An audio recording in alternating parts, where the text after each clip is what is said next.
Step into a humid September morning in Charlotte, North Carolina, 2025. The air is thick with the scent of magnolias, and the halls of West Charlotte High School buzz with the energy of a new school year.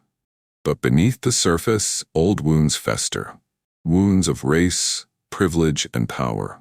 In a classroom on the second floor, a young black teacher stands at the front, her voice steady as she teaches a lesson on justice. Across from her, a white student smirks, his words laced with venom, ready to strike.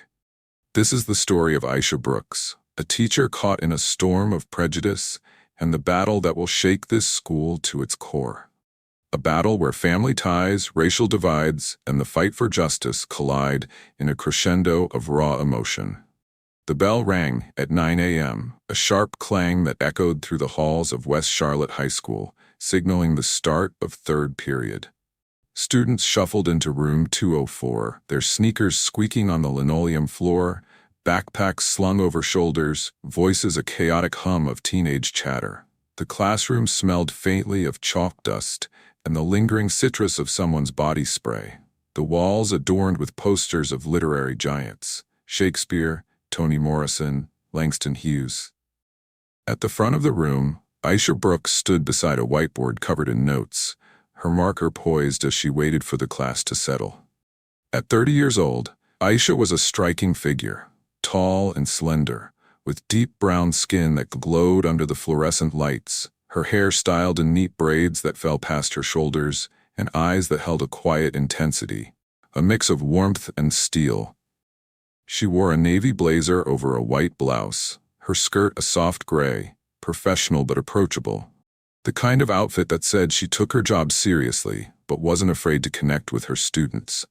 Aisha was in her second year teaching English at West Charlotte High, a public school in a neighborhood known for its stark divides, working-class black families on one side, affluent white families on the other. A legacy of redlining that still shaped the city's streets. She'd grown up in Charlotte, in a small house not far from the school, raised by her mother, a schoolteacher, and her grandfather, Charles Brooks, a towering figure in the community. Charles was the president of the school board, a 70-year-old civil rights veteran who'd marched in Selma, argued cases for the NAACP, and built a reputation as a man who didn't bend to injustice. But Aisha had never wanted to lean on her grandfather's name. She'd earned her teaching degree through grit and late-night study sessions, determined to make her own way, to inspire kids the way her mother had inspired her. She loved teaching, loved the spark in a student's eyes when they finally understood a poem's metaphor or debated a character's motives. But lately, that love had been tested, and today it would face its greatest challenge yet. "All right, everyone, let's get started," Aisha said, her voice clear and steady, cutting through the chatter. She turned to the board where she'd written the day's topic in bold letters, "To Kill a Mockingbird, Themes of Justice and Prejudice." We're diving into Chapter 10 today, but first, let's recap. Who can tell me what Atticus Finch means when he says it's a sin to kill a mockingbird? A hand shot up in the front row. Jada Williams, a 15-year-old black girl with a quick mind and a quieter confidence. "It's about innocence," Jada said, her voice firm. "Mockingbirds don't hurt anyone. They just sing and make the world better." Atticus is saying it's wrong to harm innocent people, like Tom Robinson, who gets blamed just because he's black. Aisha nodded, a small smile tugging at her lips. "Exactly, Jada. That's a perfect way to put it. Harper Lee uses the mockingbird as a symbol for innocence, but also for the victims of prejudice, people who are judged not for what they do, but for who they are. Let's think about how that applies to our world today." The room was quiet for a moment, the weight of Jada's words settling over the class. But then, from the back row, a voice broke the silence, a voice laced with mockery, sharp enough to cut. "Yeah, but, isn't that a little dramatic, Miss Brooks?" It was Ethan Carter, a 16-year-old white boy with tousled blonde hair, blue eyes that glinted with defiance, and a smirk that seemed permanently etched on his face. He leaned back in his chair, arms crossed, his Letterman jacket slung over the back, the red and white colors of the school's football team standing out against the gray desk. I mean, that book's old, right? Nobody cares about that stuff anymore. Maybe you're just, too sensitive about it. Aisha's stomach tightened, but she kept her expression neutral, her years of training kicking in. She dealt with Ethan's attitude before, his snide comments, his eye rolls, the way he whispered to his friends whenever she spoke about race or inequality. But today, there was something sharper in his tone, something that felt personal. She took a deep breath, her voice calm but firm. Ethan, the themes in To Kill a Mockingbird are still very relevant. Racial prejudice hasn't disappeared. It's something we see in our society every day. This book challenges us to think about justice and empathy, to question our own biases.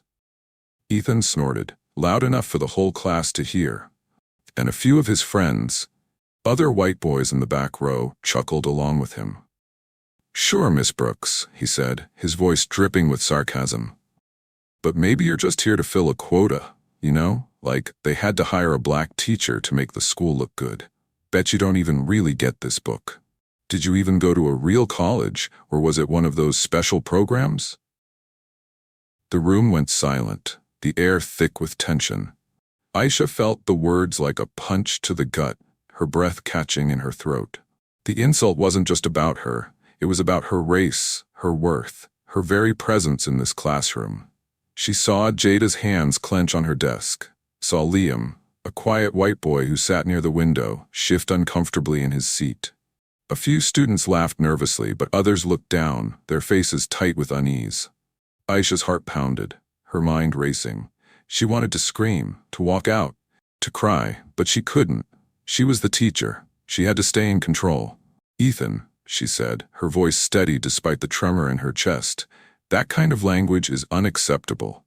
You're not just disrespecting me. You're disrespecting this class and the values we're trying to learn here. I'm sending you to the principal's office. Now." Ethan's smirk widened, his eyes gleaming with defiance. "Oh, I'm so scared," he mocked, standing up and grabbing his backpack. "You know my dad's the principal, right? Good luck with that, Miss Brooks." He spat her name like it was a curse, then sauntered out of the room, his friends snickering as he went. Before he left, he tossed a crumpled piece of paper onto Aisha's desk, a note that read in scrawled handwriting, "Go back to the streets where you belong." Aisha's hands shook as she picked up the note, her vision blurring with tears she refused to let fall. The class was silent now, the weight of Ethan's words pressing down on everyone. Jada stood up, her voice trembling with anger. "That's not right, Miss Brooks. He can't say that to you. We should do something." Liam nodded, his face pale but resolute. "I'll go with you to the office if you want. That was messed up." Aisha forced a smile, though it felt brittle, like it might shatter at any moment. "Thank you, Jada." "Liam, I'll handle it. Let's get back to the lesson." But as she turned to the board, her marker trembling in her hand, she knew this was far from over. Ethan's father, Robert Carter, was the principal of West Charlotte High, a 45-year-old white man with a reputation for running the school with an iron fist, but also for protecting his son at all costs. Aisha had heard the rumors. Ethan had been caught bullying other students before, but Robert always found a way to sweep it under the rug, blaming the victims for provoking his son. And now Aisha was about to face him, carrying the weight of Ethan's racism on her shoulders. The rest of the period passed in a blur, Aisha's voice mechanical as she guided the class through the chapter, her mind elsewhere. When the bell rang, she gathered her things and headed to the principal's office, her heart pounding with a mix of dread and determination. The office was at the end of the hall, a glass-walled room with a view of the school courtyard, where students were spilling out for lunch, their laughter a stark contrast to the storm brewing inside her. She knocked on the door, her knuckles rapping sharply against the wood, and Robert Carter's voice called out, "Come in." Robert Carter sat behind a polished oak desk, his suit crisp, his blonde hair graying at the temples, his blue eyes cold as he looked up at Aisha. Ethan sat in a chair beside him, his legs crossed, that same smirk still on his face, as if he knew he'd already won. Robert gestured for Aisha to sit, his tone clipped. Miss Brooks, I understand there was an incident in your class. Ethan says you overreacted to a comment he made. I'd like to hear your side. Aisha took a deep breath, her hands clasped tightly in her lap, and recounted the incident. Ethan's taunts, the racial slurs, the note he'd left on her desk. She slid the crumpled paper across the desk, her voice steady but laced with emotion. This isn't just a comment, Mr. Carter. This is racism, plain and simple. Ethan disrespected me in front of the entire class, and his behavior undermines everything I'm trying to teach. He needs to face consequences. Robert glanced at the note, his expression unreadable, then set it aside, his fingers drumming on the desk. I see, he said, his voice carefully neutral. Ethan, is this true? Ethan shrugged, his smirk never faltering. I was just joking, Dad. She's making a big deal out of nothing. I mean, come on, she's always going on about race and stuff. It's annoying. Robert nodded, as if Ethan's words were perfectly reasonable, and turned back to Aisha, his tone patronizing. Miss Brooks, I understand you're upset, but you have to realize that teenagers say things they don't mean. Ethan was joking as he said. Maybe you're taking this too personally. You're a new teacher. Sometimes it takes time to learn how to handle students like Ethan. You need to be less sensitive, more understanding of their perspectives. Aisha's blood ran cold, her hands clenching into fists in her lap. Less sensitive? She repeated, her voice rising despite her efforts to stay calm. Mr. Carter, he called me a racial slur. He questioned my qualifications because of my race. He wrote a note telling me to go back to the streets. That's not a joke. That's racism. And as principal, you have a responsibility to address it, not dismiss it. Robert's eyes narrowed, a flash of irritation crossing his face. I don't appreciate your tone, Miss Brooks. I'm handling this. Ethan will get a warning, and I'll speak with him about his behavior. But I'd suggest you take a hard look at your teaching methods. If you're stirring up tension in the classroom, maybe you need to adjust how you approach these sensitive topics. We don't want to create division here. Aisha felt the room spin, her anger and hurt colliding in a storm she could barely contain. She stood, her voice trembling with fury. You're blaming me for his racism? I'm doing my job, teaching my students to think critically, to understand the world they live in. If you're not going to support me, if you're going to let your son get away with this, then you're failing every student in this school. She turned and walked out, her heels clicking on the floor, her heart pounding so hard she thought it might burst. Back in her classroom, Aisha sank into her chair, her hands covering her face as the tears she'd held back finally fell. She felt humiliated, betrayed, powerless. Robert Carter wasn't just protecting his son. He was protecting the system that let boys like Ethan say whatever they wanted, do whatever they wanted because of the color of their skin.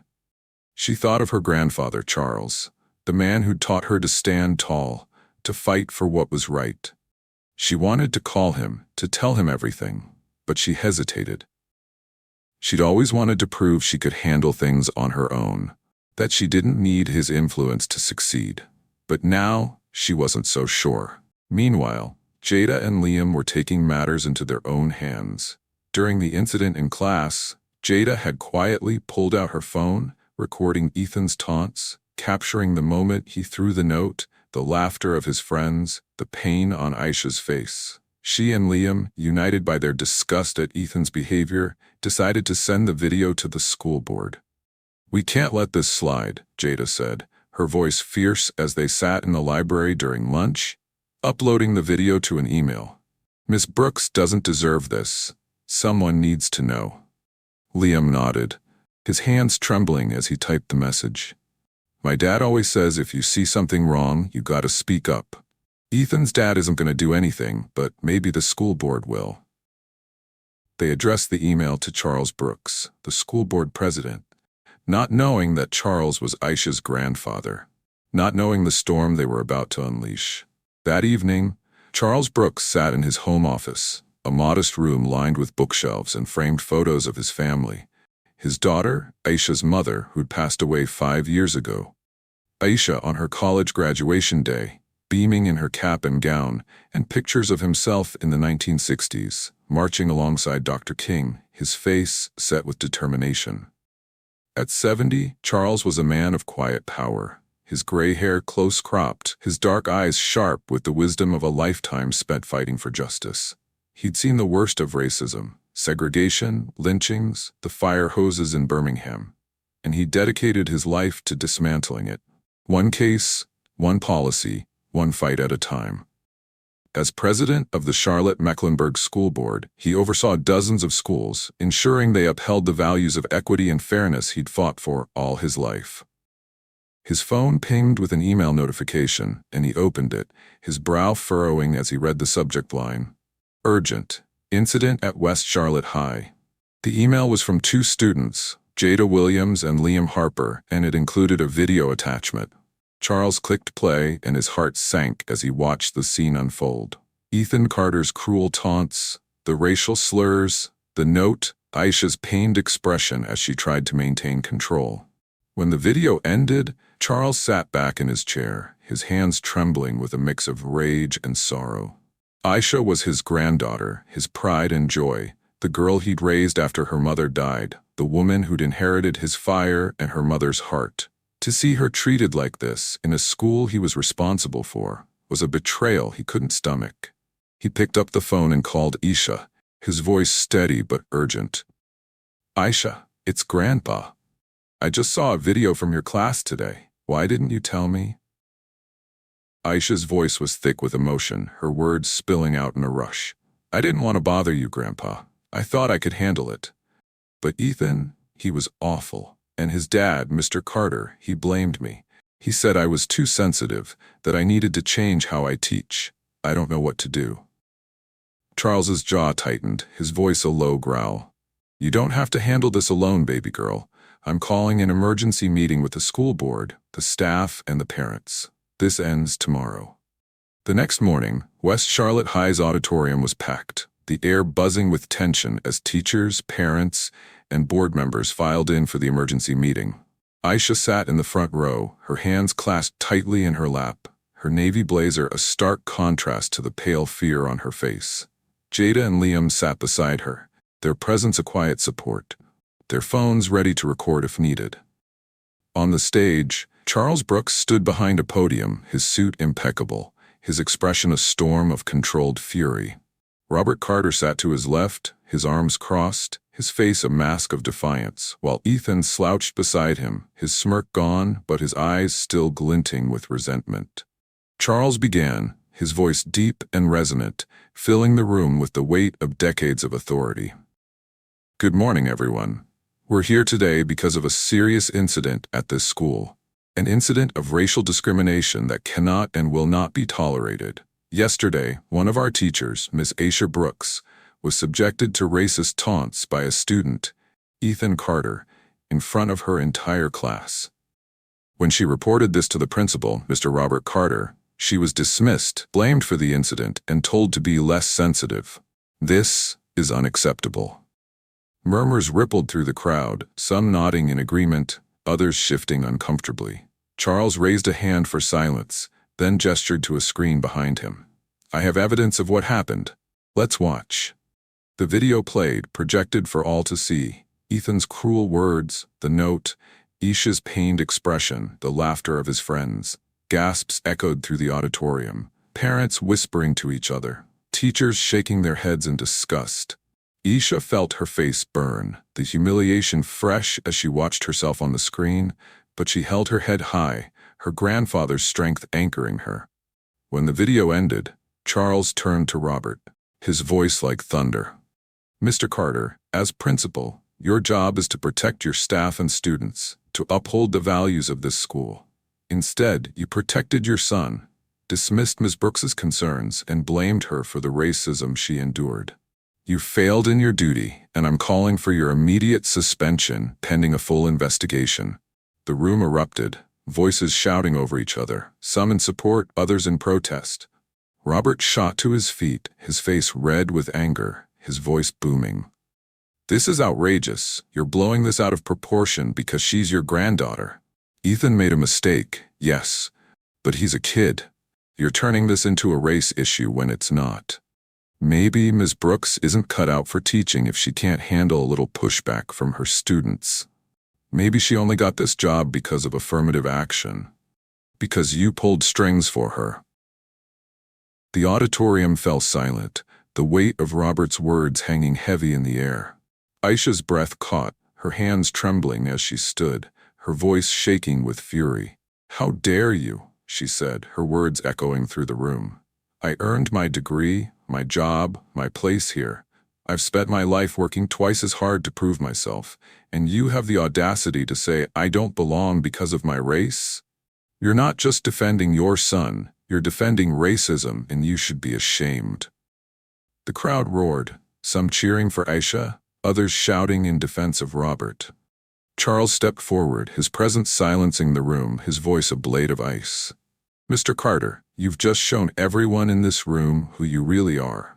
Your words are a disgrace, and they prove why you're unfit to lead this school. Ethan's behavior is a reflection of the values you've instilled in him, and I won't let this stand.